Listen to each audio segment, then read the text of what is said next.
Nnambika yayo yagamba nti General Court Martial yanjawulo mu kkooti endala ez'amagye yo ekyayinza okuyitibwa ekkooti si akakiiko akakwasisa empisa era ekitooza kyabulabe kubanga luyinza okuba olukiiko gavumenti luyinza okupita okusigala ekomyawo ekisekize kino ekyaleeta enyiika ennyingi wakumala emyaka 3. Kkooti yabikkirira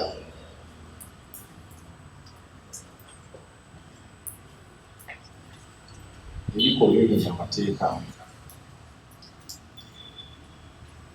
ebyaliwo ebyasangwawo negamba nti abanaafuna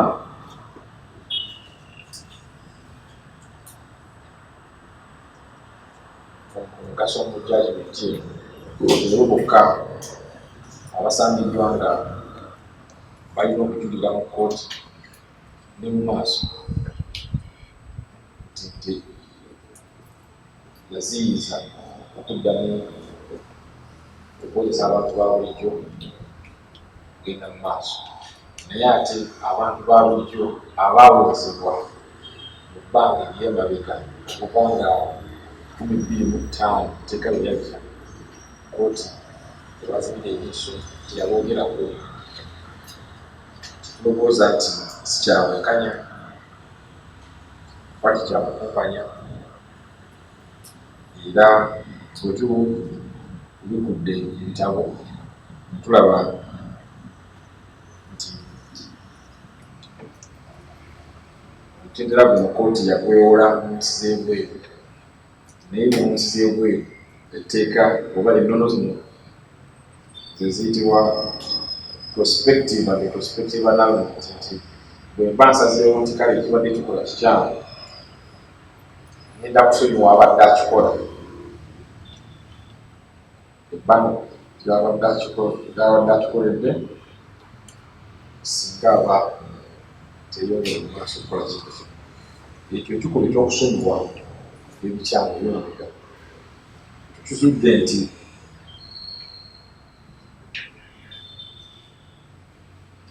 mu bwenkanya n'amazima mu bwerufu kkooti yasobya kubanga ebikolobero amagye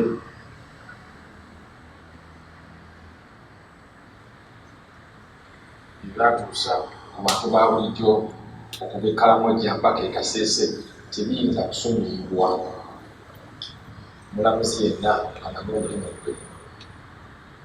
Kigasa ki egganga okusonyiwa abantu abaalunga, abantu abali beebase, abantu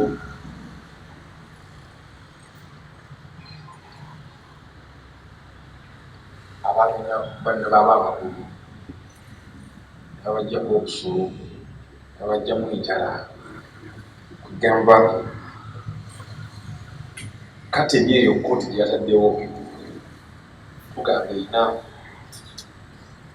okuggulwa tuteekewo ekitangaala ensi etegeere. So kkooti yaziyiza okulondoola ebyemabega tutuwakanya nnyo kubanga kimenya ssemateeka waffe agamba nti kkooti terina buyinza kusonyiwa oyo yenna asangiddwa musobi kati yo kkooti esikumya kijjawo. Ssemateeka waffe alina akawayiro akayitibwa 23 olw'omusanvu article 7 egamba nti omuntu yenna eyakwatibwa omuntu atalina buyinza kumukwata arrest, omuntu yenna eyazibizibwa mu kisenge ekitali poliisi oba neyobeera poliisi oba prison okumala ebbanga olina okuyirirwa ssente buli lunaku oyo akulinako obuyinza wange netteeka. Kati twebuuza nti akawayiro kano nga tebaakogerako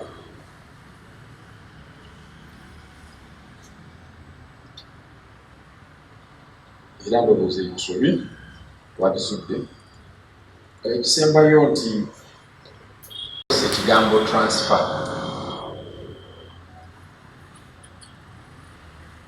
nti emisango gyonna egibadde mu kkooti z'amagye mugijjeyo mugiteeke mu kkooti za bulijjo. Netusanyuka nnyo naye ekyobulwe kyakka tulaba ensobi mu nsonga eyo. Ensobi esooka nti kkooti teyawa bbanga terere transfer erina kutwala.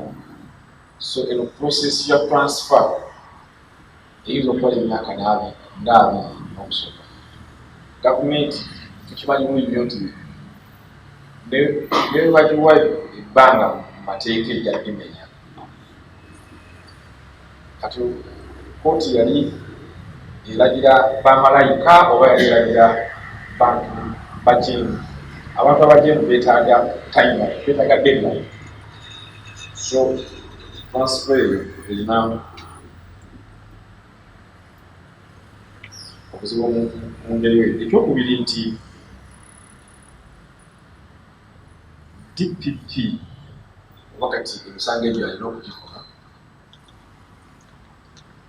kkooti teyamuwa okwakkiriza na mitendera gy'alina kuyitamu okukakasa nti abantu babulijjo abali mu makomera kati bayimbwa balinawo singa tebalina misango, kubanga ekitongole ekyabakwata weewaawo oyinza okubanga ne investigation tekyakola n'enfayo tekiyina. So nti ayinza obutakozesa kwekanya weerufu amazima, ayinza okuleeta emisango egitalina nsa mu kkooti za bulijjo. So twagala okukakasa Bannayuganda nti tulina ekitongole kigatta bannamateeka era ekirongoola enkola za gavumenti ekwasisa amateeka, tugenda kulondoola DPP yonna okuziyiza ebituli kkooti enkulu erika mu nsiba yaayo. Olaba nti omuntu bwa bulijjo afuna omuwasizi. Ekisembayo yaffe ekikulu teyayogera ku tteeka eriyitibwa East African Community Act. Teyayogera ku ndagaano eyitibwa Treaty for the Establishment of East African Community. Treaty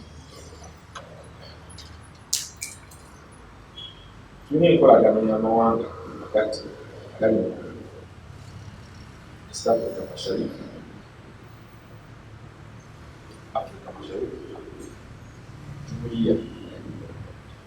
Tulina endagaano etugatta Uganda, Kenya, Tanzania, Rwanda, Burundi, kati ne Congo, South Sudan, Somalia n'ate Uganda batijjana. Endagaano eyo erina okwakkiriza obw'essa okuggwanga Uganda. Okugeza nti Uganda erina okukyusa amateeka gaayo, ennono zaayo, ebitongole byayo, ebise ku mutindo gw'ennono eziri ennambulukufu mu ndagaano eno eya Jumuiya. Kuligamba nti omuntu abeere nga yeeyagalira mu East African Community nga byasuubirwa eddembe lyerimu mu Somalia ate Congo oba Sudan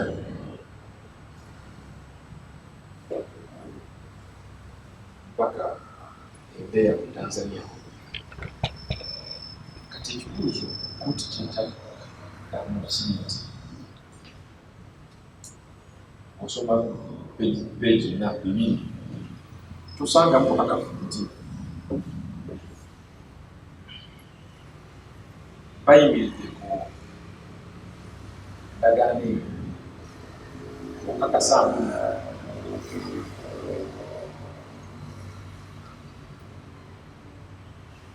omuntu wa bulijjo Kenya tayinza kukozesebwa mu kkooti z'amagye.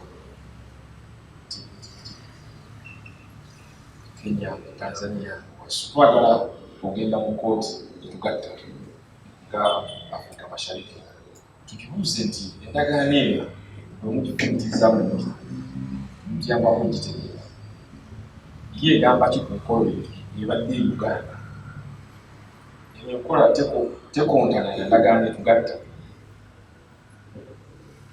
Gavumenti ya Tanzania eyinza okukola abannayuganda ne bali bamaliza okumala emyaka 3. So kubanga situwafuna kkooti yaffe yatuyazaama kubanga teyakwata ku ndagaano eyo, teyakwata na kuteeka eyiteko endagaano eyo mu Uganda. So tuli mu kuteesaganya n'ebitongole ebitugatta ng'abalooyo East Africa okulaba nti tulina obukakafu nti omuntu wa bulijjo tayinza kugesebwa mu kkooti z'amagye mu East Africa. Ekyo kijja kutuyambako nnyo okukomera olugambo olubadde lutambula nti gavumenti ya Uganda yo erina enkyukakyuka z'egenda okukola eddemu obutono okugezesa abantu ba bulijjo mu kkooti. Bwe kiba kikontana ne ssemateeka tugatta nga East Africa era tujja giremesa Moses Musa kuyamba okukyafika Yes.